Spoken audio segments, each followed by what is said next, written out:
শুনি, বাবা মার মনে ব্যথা দেই, ওয়াজ শুনি, প্রতিবেশীর হক নষ্ট করি, ওয়াজ শুনি, ওয়াজ শুনি, স্ত্রী স্বামীর হক নষ্ট করে, ওয়াজ শুনে নারী বেপর্দায় চলে, ওয়াজ শুনে নারী বেনামাজি, ওয়াজ শুনে নারী বেপর্দা, ওয়াজ শুনে কিন্তু নারী আমলদার না। ওয়াজ করলে কি লাভ, শুনলে কি লাভ? লাভ হবে আমলেও লাভ হবে না। নবী প্রেম না থাকলে দিলে, নবী প্রেম থাকলে দিলে লাভ হবে কম, আমলে সুপারিশ করবেন নবী রোজ হাসরের ময়দানে। জ্ঞানী যারা বুঝে তারা শুধু ইশারায়, নাদানের বুঝাইতে পারে আছে কে কোথায়।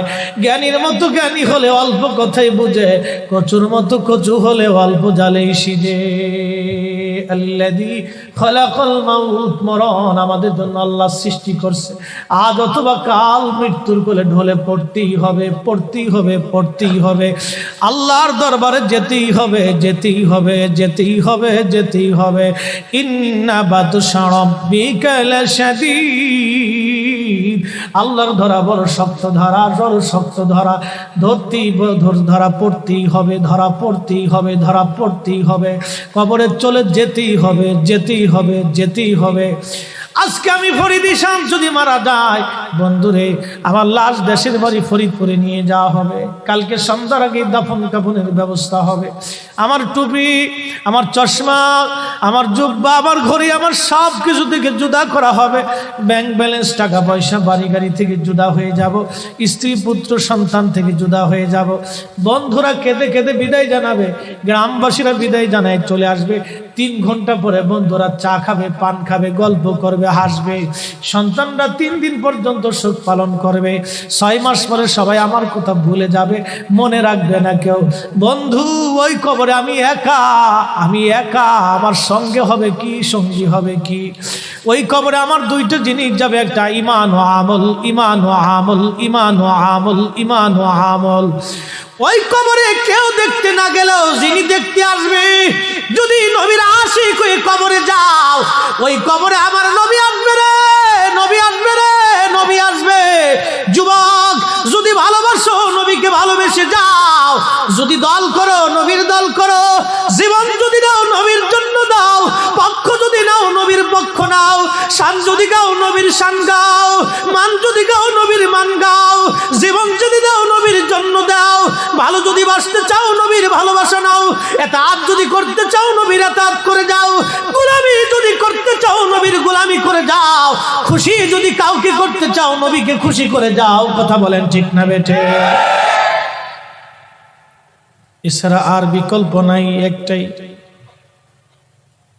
নবী নবী নবী নবী নবী নবী করি, নবী নবী করি।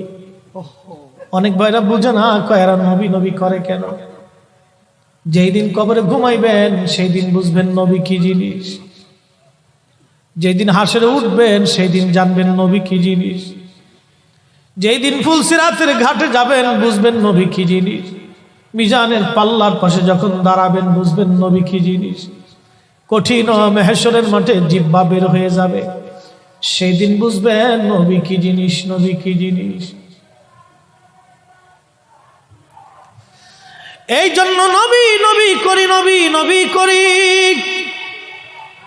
সুন্নিদেরকে বলবো, মুসলমানদেরকে বলবো, বাবাজি উম্মত হিসেবে আসেন, জবান খুলে দেন, সেই প্যারা নবীজির শানে জবান খুলে খুলে আওয়াজ তুলে মোহাব্বতে আমরা দুরূদ শরীফ পড়ি। আল্লাহুম্মা সাল্লি আলা সাইয়্যিদিনা মাওলানা মুহাম্মদ ওয়া আলা আলি সাইয়্যিদিনা মাওলানা মুহাম্মদ। উড়ে যাও রে মাহফিলের হাওয়া, যাও রে উড়ে মদিনায়,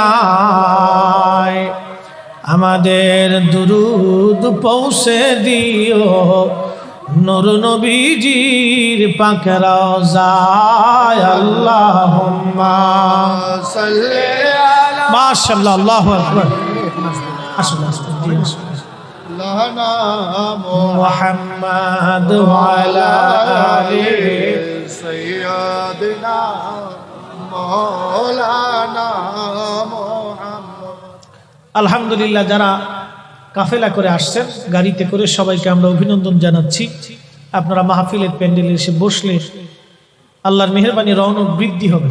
আপনাদের এই আশাকে আমরা স্বাগতম জানাচ্ছি জনাব এহসান ভাইয়ের পক্ষ থেকে। আজকের আহলে সুন্নাত ওয়াল জামাত কর্তৃক আয়োজিত জনাব আমাদের এহসান ভাই তিনার উদ্যোগে নবম ঐতিহাসিক আজমুস শান পবিত্র ঈদে মিলাদুন নবী সাল্লাল্লাহু আলাইহি সাল্লাম মাহফিলের মুহতারাম প্রধান অতিথি, কাকারা ইউনিয়ন পরিষদের সম্মানিত চেয়ারম্যান মহোদয়, যিনি এই মাহফিলের জন্য যিনার অনেক অবদান, এবং আমরা দোয়া করি চেয়ারম্যান মহোদয়কে যেন আল্লাহ দুনিয়া আখিরাতের উত্তম জাযা দেয়। এই জন্য হুজুর করিম সাল্লাল্লাহু আলাইহি ওয়াসাল্লামের মহাব্বতে তিনি এই মাহফিলের জন্য যথেষ্ট করেছেন। চেয়ারম্যান সাহেবকে আমরা অভিনন্দন মোবারকবাদ জানাই। রাসূল করিমের শানকে,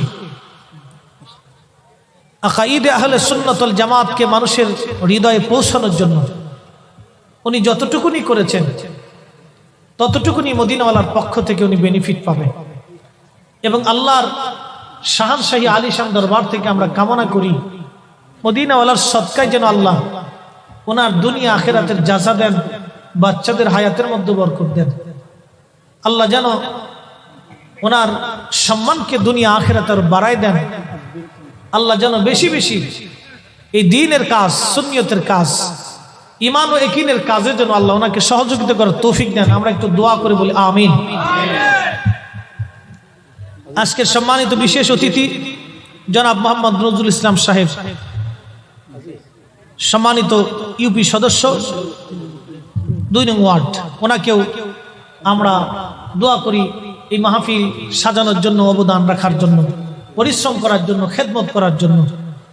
আল্লাহ ওনার দুনিয়া আখিরাতের সম্মান জন্য বাড়ায় দেয়।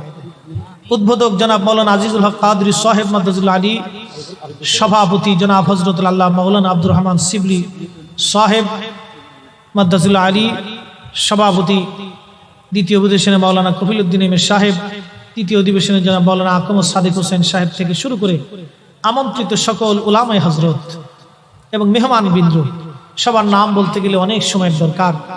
আজকের যিনি প্রধান ওয়াইজ, প্রধান আকর্ষণ, প্রধান বক্তা, মুনাজির আহলে সুন্নাহ, বহু বাহাসের সফল মুনাজির, প্রিয় বন্ধুবর আল্লামা মুফতি আলাউদ্দিন জিহাদি সাহেব মাদ্দাজুল্লাহ আলী, উনি উপস্থিত হয়েছেন। বিশিষ্ট লেখক এবং গবেষক, প্রিয় বন্ধুবর প্রতিষ্ঠাতা ইমাম আজম রিসার্চ সেন্টার ঢাকার সম্মানিত মুহতারাম হযরত মাওলানা মুফতি শহীদুল্লাহ বাহাদুর সাহেব মাদ্দাজুল্লাহ আলী, হযরত আল্লামা মাওলানা জালালউদ্দিন নিজামী সাহেব মাদ্দাজুল্লাহ আলী, হাফিজ হযরত মাওলানা মিনহাজউদ্দিন সাহেব মাদ্দাজুল্লাহ আলী এবং অসংখ্য উলামায়ে হযরত, সকলের প্রতি আন্তরিক অভিনন্দন, মোবারকবাদ। আজকের মাহফিলকে রণবৃদ্ধি করার জন্য আমার এহসান ভাই একজন আশিক মানুষ, আমার কাছে মনে হয় খুব সাদাসিধে মানুষের। যাই হোক, সবার কাছে ভালো লাগে তা না, আমি ব্যক্তিগতভাবে ওনাকে আমি খুবই পছন্দ করি, ভালোবাসি। যাই হোক, আল্লাহ রাব্বুল আলামিন আমার এহসান ভাইকে এইরকম পরিবেশে আরো মাহফিল করার জন্য তৌফিক আরো বড় করে দেওয়ার তৌফিক দেয়। আমরা দোয়া করি বলে আমিন। ওনার সম্মানকে যেন দুনিয়াতে আল্লাহ বাড়ায় দেয়।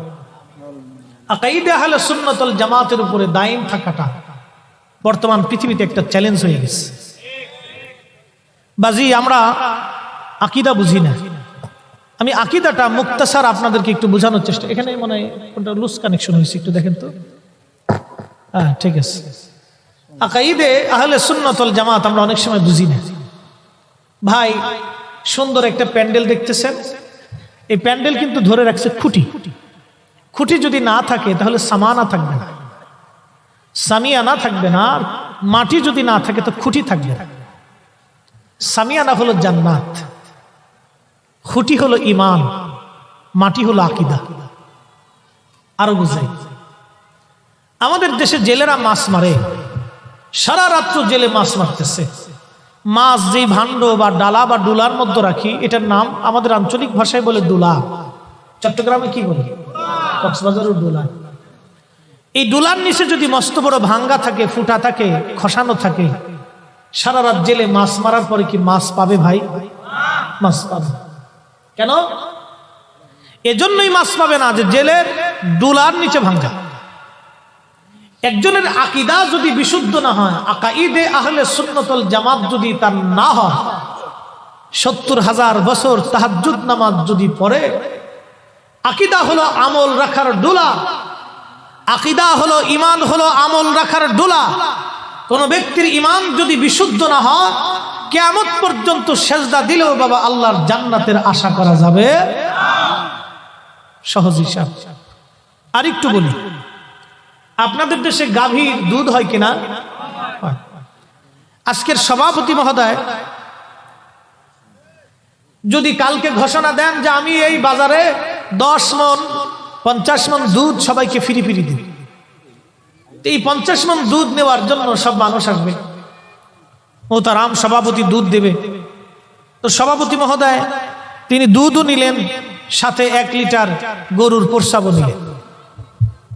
50 মণ দুধের মধ্যে যদি 1 লিটার গরুর প্রস্রাব ছেড়ে দেয়, ছেড়ে দিয়ে যদি বলে সবাই গরুর দুধ নিয়ে যান, ফ্রি ফ্রি দিলাম, আচ্ছা কোন মুসলমান কি গরুর দুধ নেবে? কারণ এই 50 মণ দুধের ভিতরে, ভালো 50 মণ দুধের ভিতরে এই 1 লিটার দুধ দেওয়ার জন্য দুধ সব শেষ। কিন্তু একই গাভী থেকে দুধ আসলো, একই গাভী থেকেই প্রস্রাব আসলো, একই গাভী থেকে দুধ আসছে, একই গাভী থেকেই প্রস্রাব আসছে। দুধ হালাল, প্রস্রাব হারাম। হালালের সাথে যখন হারামের মিশ্রণ হলো তখন হালাল হারাম হয়ে গেল, কিন্তু হারামের সাথে হালাল মিশ্রণ হওয়াতে কিন্তু হারাম হালাল হয়নি। এটি কিন্তু খুব ইম্পর্টেন্ট একটা বিষয়। আপনি যখন হারামের সাথে হালাল মিশাইলেন তখন হারাম কিন্তু হালাল হয়নি, হালাল হারাম হয়ে গেছে। এই দুধ হচ্ছে আকাইদে আহলে সুন্নাত ওয়াল জামাত, আর গরুর প্রস্রাব হচ্ছে বাতিল আকীদা। বুঝলেও কিছু করার নাই, না বুঝলেও কিছু করার নাই। অনেকে বুঝেও না বোঝার ভান ধরে বসে থাকি, হুজুর বুঝি নে, কিন্তু বাজারে লাউ কিনতে যায় লাউয়ের জান শেষ, খামসাইতে খামসাইতে, সিমটিতে সিমটিতে, আঙ্গুল ঢুকাইতে ঢুকাইতে লাউয়ের জিগে এরে আমারে তুমি এই সারা দিয়ে। আপনাদের দেশে কি, আমরা ফরিদপুরের বাসায় খামসাই নি আর কি, আপনাদের দেশে কি কয়? সিমটি। লাউয়ের সিমটিতে সিমটিতে লাউয়ের জাম শেষ, লাউয়ের জিগে সিমটিও কি লেগে, তুই জালি না বাতি, এটা দেখে কিনতে হবে না? দুনিয়ার লাউ কেনার সময় জালি বাতি দেখে কিনেন, দুনিয়ার থেকে কবরে চলে যাবেন, ইমানদার হবেন না বেঈমানদার হবেন এটা বুঝে যেতে হবে না, এটা আগে বুঝতে হবে মুসলমান। কথা বলেন ঠিক না বেঠে? লাউয়ের বেলায় বুঝেন কিন্তু ইমানের বেলায় বুঝেন না, তখন হুজুর বুঝি না। এটা আগে বুঝতে হবে বাবা, বন্ধু, এটা আগে বুঝতে হবে। এ মুসলমান, পৃথিবী থেকে আমরা অবশ্যই কবরে চলে যাব, অবশ্যই আজ অথবা কাল কবরে চলে যাব। কি নিয়ে যাব? আমার বিষয় হলো নবী করিম সাল্লাল্লাহু আলাইহি সাল্লামের প্রতি সাহাবায়ে কেরামের আদব এবং ভালোবাসা। এই আদব এবং ভালোবাসার কথা বলতে যাইয়া আমি মূল আলোচনার দিক থেকে আপনাদেরকে টেনে নিয়ে যাচ্ছি। বেশি লম্বা কথা বলবো না গো বন্ধু, ঈমান কি জিনিস বুঝাই দিয়ে যাই। আল্লাহ বলেন, আল্লাযীনা আমানু ওয়া কানু ইয়াত্তাকুনা লাহুমুল বুশরা ফিল হায়াতিদ দুনিয়া ওয়া ফিল আখিরাহ। আল্লাহ আমলের আগে ঈমানের কথা বললেন, আল্লাহ আমলের আগে ঈমান। আল্লাযীনা আমানু, তোমরা যারা ঈমান আনছো, ঈমান আনছো, ঈমান আনছো, ঈমান আনছো, ঈমান আনছো। আল্লাহ বলেন, ইয়া আইয়ুহাল্লাযীনা আমানু আমিনু বিল্লাহি ওয়া রাসূলি। ঈমানদার ঈমান আনো, ঈমানদার ঈমান আনো, ঈমানদার ঈমান আনো, ঈমানদার ঈমান আনো। বিল্লাহি আল্লাহর উপরে, ওয়া রাসূলিহি নবীর উপরে, আমার হাবিবের উপরে ঈমান আনো, ঈমান আনো। আমি আল্লাহর পরেই নবীর উপরে ঈমান আনো, আল্লাহর পরেই নবীর উপরে ঈমান আনো। এই জন্য কোরআনুল কারীমের 40টা আয়াতের ভিতরে আল্লাহর ইতাআতের পরে নবীর ইতাআতের কথা বলা হয়েছে। যেখানে আতিউল্লাহ সেখানে আতিউর রাসূল, আতিউল্লাহ যেখানে আতিউর রাসূল সেখানে আল্লাহ কিন্তু নিজের কথা একবারও বলেন নাই, কিন্তু আল্লাহ আমার রাসূলের কথা একবার বলে দিয়ে আল্লাহ সমাধান দিয়েছে। আমি আল্লাহর পরে নবীর ইতাআত, আমি আল্লাহর গোলামি যেখানে নবীর গোলামি সেখানে। কিন্তু আল্লাহ এটাও জানাই দিয়েছেন মাইয়ুতি আর রাসূল ফাকাদ আতা আল্লাহ, আমার নবীর গোলামি হয়ে গেলে আমি আল্লাহর গোলামি আদায় হয়ে যায়। অনেক ভাইরা এই ইতাআতই বুঝে না, তাফসীর করে কিন্তু তাফসীরের মূল বিষয়টা বুঝে না। তাফসীর করে কিন্তু তাফসীরের মূল ভেদটা বুঝে না রে, তাফসীরের মূল ভেদ বুঝে না। এই জন্যই সাহাবীদের দিকে তাকাইতে হবে। সাহাবীরা কিন্তু পাহাড় দেখে আল্লাহ চিনে নাই, সাহাবীরা কিন্তু গাছ দেখে আল্লাহ চিনে নাই, সাহাবায়ে কেরাম কিন্তু আসমান দেখে আল্লাহ চিনে নাই, সাহাবীরা কিন্তু ওই বাজান পৃথিবী দেখে কোরআন বুঝে নাই। সাহাবীরা আল্লাহ চিনেছে নবী দেখে, সাহাবীরা আল্লাহ বুঝেছে নবী দেখে, সাহাবীরা ঈমান এনেছে নবী দেখে, সাহাবীরা আল্লাহকে ভালোবেসেছে নবী দেখে, সাহাবীরা কোরআন বুঝেছে নবী দেখে, সাহাবীরা দ্বীন মেনেছে নবী দেখে, সাহাবীরা নামাজ পড়েছে নবী দেখে, সাহাবীরা রোজা রেখেছে নবী দেখে, সাহাবীরা দ্বীন বুঝেছে নবী দেখে, সাহাবীরা ঈমান এনেছে নবী দেখে, সাহাবীরা ঈমানদার হয়েছে নবী দেখে। সাহাবীরা এই জন্য নবীর জন্য জীবন দিত, নবীর জন্য সংসার করত, নবীর জন্য সব করত। তাদের জীবন ছিল নবী নবী নবী নবী নবী নবী। কিন্তু আমার দেশের কিছু ভাইরা খালি কয় কোরআন কোরআন কোরআন মানি, কোরআনের সমাজ গড়ি, কোরআনের জন্য জীবন গড়ি, কোরআনের জন্য জীবন দিয়ে দেয়। জিজ্ঞেস করবেন বাইরে বলো কি কোরআন সৃষ্টি না স্রষ্টার বাণী? কোরআন সৃষ্টি না স্রষ্টার বাণী? আকীদাটা পরিষ্কার করে যাও। ওরা ভাই বলে কোরআন কথা বলে, আসলে কোরআনের তো নিজস্ব কোনো জীবন নাই। কোরআন তো আল্লাহর কালাম, আল্লাহর কালাম। আল্লাহর কালাম কোনোদিন সৃষ্টি হতে পারে না। আল্লাহ চিরঞ্জীব চিরস্থায়ী, আল্লাহর কালামও চিরঞ্জীব চিরস্থায়ী। কোরআন কথা বলে না, কথা বলে আমার আল্লাহ। কোরআন কথা বলে না, কথা বলে আমার আল্লাহ। কোরআন কথা বলে না, কথা বলে আমার আল্লাহ। আল্লাহ বলে দিয়েছে ও মুসলমানরা, আমি আল্লাহ পাইতে হলে নবীর কদম ছাড়া আর রাস্তা নাই। কথা বল না কেন, ঠিক না বেঠে? বুঝে দেন, তাফসীর অনেকে বুঝি না। এই জন্য আমরা দিন মানি নবী দেখে, আল্লাহ পাই নবী দেখে, আল্লাহ বুঝি নবী দেখে, আল্লাহ ভালোবাসি নবী দেখে। এই জন্য আমরা সুন্নিরা নবীকে কেন্দ্র করে আহলে সুন্নাত ওয়াল জামাত। এই জন্য কবরে নামানোর সময় বলা হয় বিসমিল্লাহি ওয়া আলা মিল্লাতি রাসূলিল্লাহ রাসূলিল্লাহ রাসূলিল্লাহ। নবীর দল নবীর দল নবীর দল নবীর দল নবীর দল নবীর দল নবীর দল নবীর দল। সূরা কন্যা সুবহানাল্লাহ।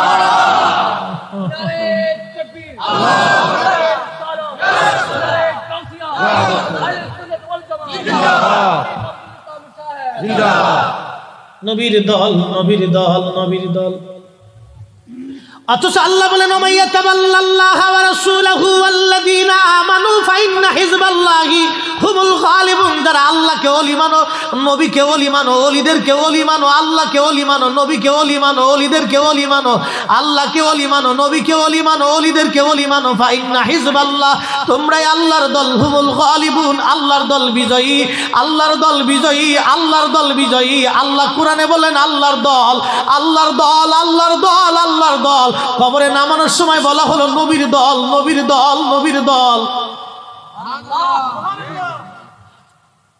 খুব মনোযোগ। এই জন্য রাসূল বলছেন ওমান আহাব্বানি আহাব্বাহুল্লাহ, যে আমাকে ভালোবাসে সে আল্লাহকে ভালোবাসে। ওমান আহাব্বানি আহাব্বাহুল্লাহ, ওমান আহাব্বাহুল্লাহ আদখালাহুল জান্নাহ, যে আল্লাহকে ভালোবাসে আল্লাহ তারে জান্নাত দিয়ে দেয়। তাহলে জান্নাত পাওয়ার পূর্ব শর্ত নবী ভালোবাসা। কথা বলেন না কেন, ঠিক না? পৃথিবীর সাগর শুকিয়ে যাবে, পৃথিবী পুড়ে জ্বলে শেষ হয়ে যাবে, আকাশ ভেঙে পড়ে যাবে, আল্লাহর হাবিবের থিওরির কোনোদিন পরিবর্তন হবে না। কথা বলেন না কেন? কোরআনের একটা শব্দমালার পরিবর্তন আর হবে না কোনোদিন। সুন্নি সুন্নি আমরা কেন নবী নবী নবী নবী করি? সাহাবীরাও নবী নবী নবী নবী করত। সাহাবীরা কেমনে নবী নবী করত? আম্মা জান আয়েশা রাতে রাতে বসে বসে আকাশের নক্ষত্র গণনা করে। নবীজি বললেন, আয়েশা রে কি করো তুমি? বলে, হুজুর আকাশের নক্ষত্র গণনা করি। আয়েশা রে, কেউ কি কোনোদিন আকাশের নক্ষত্র গণনা করে শেষ করতে পারবে? ওই যে 1450 বছর আগে রসুল বলে দিয়েছেন, কেউ কি কোনোদিন আকাশের নক্ষত্র গণনা করতে পারবে? আজও বিজ্ঞানের পক্ষে সম্ভব হয় নাই আকাশের নক্ষত্র গণনা করে দিতে পারবে। কিয়ামত পর্যন্ত পৃথিবীর কোনো বিজ্ঞানের ক্ষমতা হবে না আকাশের নক্ষত্র গণনা করে বলতে পারবে, কারণ 1450 বছর আগে নবী বলে দিয়েছে পারবে না। কিয়ামত পর্যন্ত চেষ্টা হলেও পারবে না। কথা বলেন না কেন? এটার নাম সুন্নি নবীর প্রতি ঈমান। ঈমান ঈমান ঈমান ঈমান ঈমান। যদি বিশ্বাস করেন নবীকে 100% করেন, নতুবা দরকার নাই। ভালো যদি বাসেন, পরিপূর্ণ বাসেন, দোদুল্যমান হয়ে বাবা কোনো লাভ নাই। আম্মা জান আয়েশা সিদ্দিকা রাদিয়াল্লাহু আনহা বলেন, হুজুর আকাশের নক্ষত্র তুল্য কি নেক কারো আমল নামায় আছে? আরে অটোর এটা বন্ধ করেন না কেন?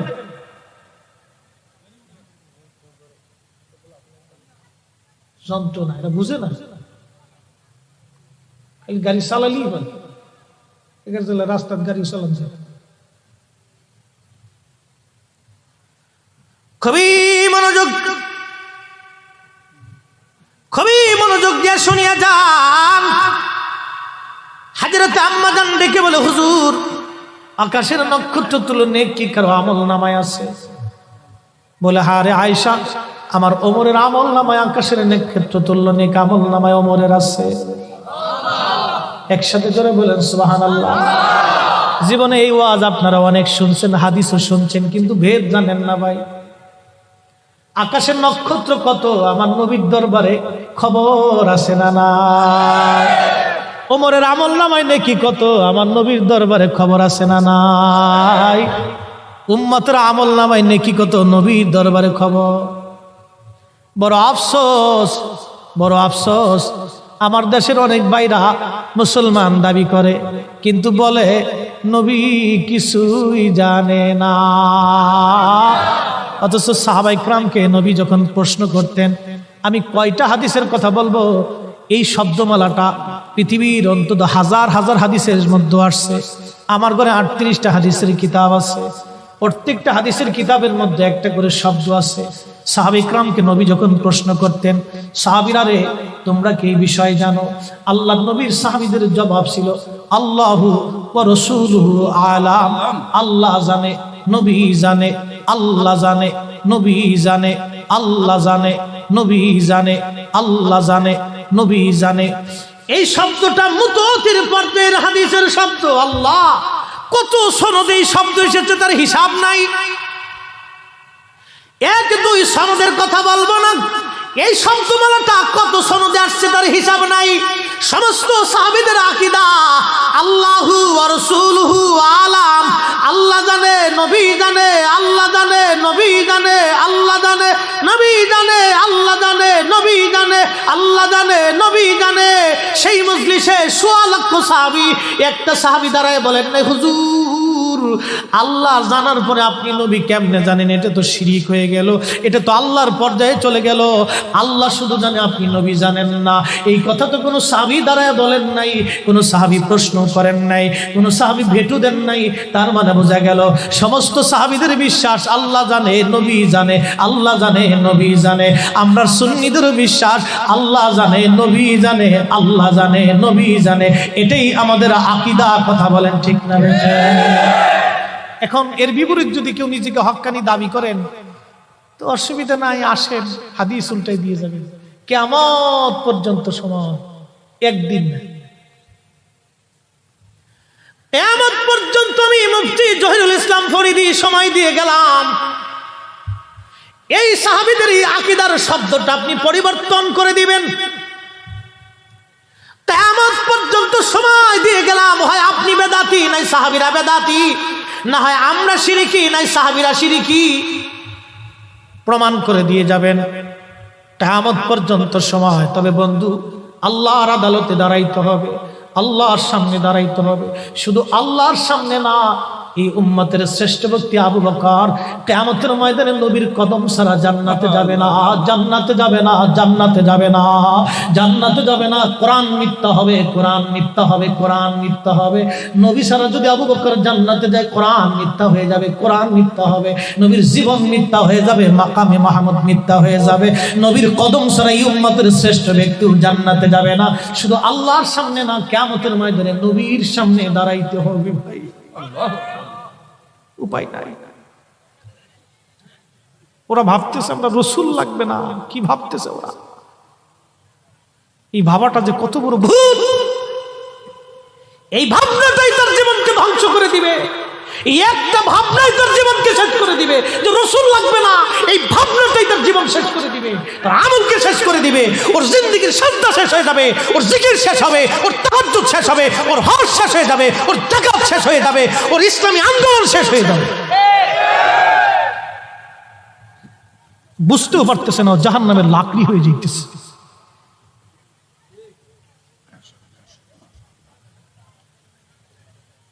আল্লাহ, কেমনে বুঝাইতাম আপনাদেরকে? সময় কম, কথা বেশি, খুবই মনোযোগ। কোন ভাষায় বুঝাইলে যে আপনারা বুঝবেন? পৃথিবীর অন্যতম সমরবীর, পৃথিবীর অন্যতম সমরবীর ছিলেন সুলতান মাহমুদ গজনবী রহমাতুল্লাহ আলাইহি। আবুল হাসান খেরকানি রহমাতুল্লাহ আলাইহির মুরিদ ছিলেন, মুরিদ। গজনীর সুলতান এত বড় জেনারেল ছিলেন, সোমনাথ মন্দির বিজয় করেছিলেন তিনি। এই সোমনাথ মন্দিরে কাবা শরীফের নবীর ভেঙ্গে দেওয়া মন্দির ছিল, মূর্তি ছিল বিদায়। হযরতে সুলতান মাহমুদ গজনবী বলেছিলেন, না, এই মন্দির আমি ভেঙ্গে ফেলে দেব, কারণ নবী যেই মূর্তি ভেঙেছে সেই মূর্তি এই মন্দিরে থাকবে, এটা হবে না। কত বড় আশিক রাসূল! ওনার জীবনের একটা ছোট্ট ঘটনা আপনাদেরকে শোনাই। একদিন তিনি প্রদীপ হাতে করে, স্বর্ণের প্রদীপ হাতে নিয়ে তিনি ঘুরতে বের হলেন। সফর করে করে ঘুরে ঘুরে রাজ্যের প্রজাদের হালত দেখবেন। চেয়ারম্যান সাহেব কি আসে? আজকে আসেনি? আচ্ছা, ঠিক আছে। আমাদের দেশের অনেক গণপ্রতিনিধি আছে, নির্বাচিত হওয়ার পরে বাবা আর মানুষের কাছে যায় না, আছে না নাই? মানুষের কাছে আর যায় না। নির্বাচিত হয়ে গেলে মানুষের কাছে আর যায় না। আরে ভাই, আগের যুগের রাজা বাদশারা দেখেন রাস্তায় রাত্রিবেলা ঘুরে ঘুরে প্রজাদের অবস্থা দেখতো। এটাই তো নবীর সুন্নত, খোলাফায়ে রাশিদিনের সুন্নত। ফালাইকুম বিসুন্নতি, তোমরা আমার সুন্নত মানো, ওয়া সুন্নাতিল খুলাফাইর রাশিদিনাল মাহদিন, আমার খোলাফায়ে রাশিদিনের সুন্নাত তোমরা মানো।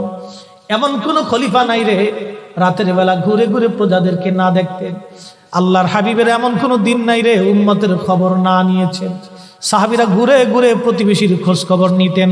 আমার দেশের ধনীরা টাকা পয়সা পায় আরাম এসির মধ্যে ঘুমায়, পাশের বাড়ি গরিব মানুষ ক্ষুধায় ওই যে আপনার কি বলে একটু ইফতার করে, একটা পচা খেজুর, তাও আন্দা গান্দা সৌদি আরবের ডুপ্লিকেট পচা খেজুর বাংলাদেশে পাঠায় দেয়। এইগুলি ওরা দান করে, আর আমার দেশের ব্যবসায়ীরা এগুলি বিক্রি করে।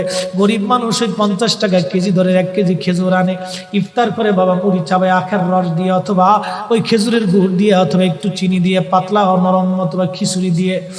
আমার দেশের কত ধনী আল্লাহ পাওয়ার জন্য মাহে রমজান আসলে মক্কায় দৌড়ায়, মদিনায় যায়, কয় মক্কায় নামাজ পড়বো, মদিনায় নামাজ পড়বো। 1 রাকাত নামাজে 1 লক্ষ রাকাতের সওয়াব, 1 রাকাত নামাজে 50,000 রাকাতের সওয়াব। ওমরা করে মক্কায় কাটায় সময় মদিনায় কাটায়, মক্কায় কোরআন খতম দিতে চায়, মদিনায় কোরআন খতম দিতে চায়। সওয়াব মাহে রমজানে অগণিত সওয়াবের আশায় ব্যক্তিগুলি আল্লাহর ঘরে হাজিরা দেয়, কিন্তু বাড়ির পাশে গ্রামের কত গরিব মানুষ টাকার অভাবে বাবা ভালো ইফতার করতে পারে না, টাকার অভাবে কত মা ভালো সেহরি করে রোজা রাখতে পারে না। এই ধনীরা এই গরিব মানুষের ঘরে খাবার না দিয়ে আল্লাহরে পাওয়ার জন্য মক্কা মদিনায় দৌড়ায়। আল্লাহ ডাক দেখো, বান্দা একবার মরে দেখ, কায়দা মতো জুতা দিয়ে পিটামো, আমার বান্দারা না খায় ইফতার করবে, আর তুই আল্লাহ পাওয়ার জন্য মক্কায় আইছো, এমন আল্লাহ আমি ধরা দেব না।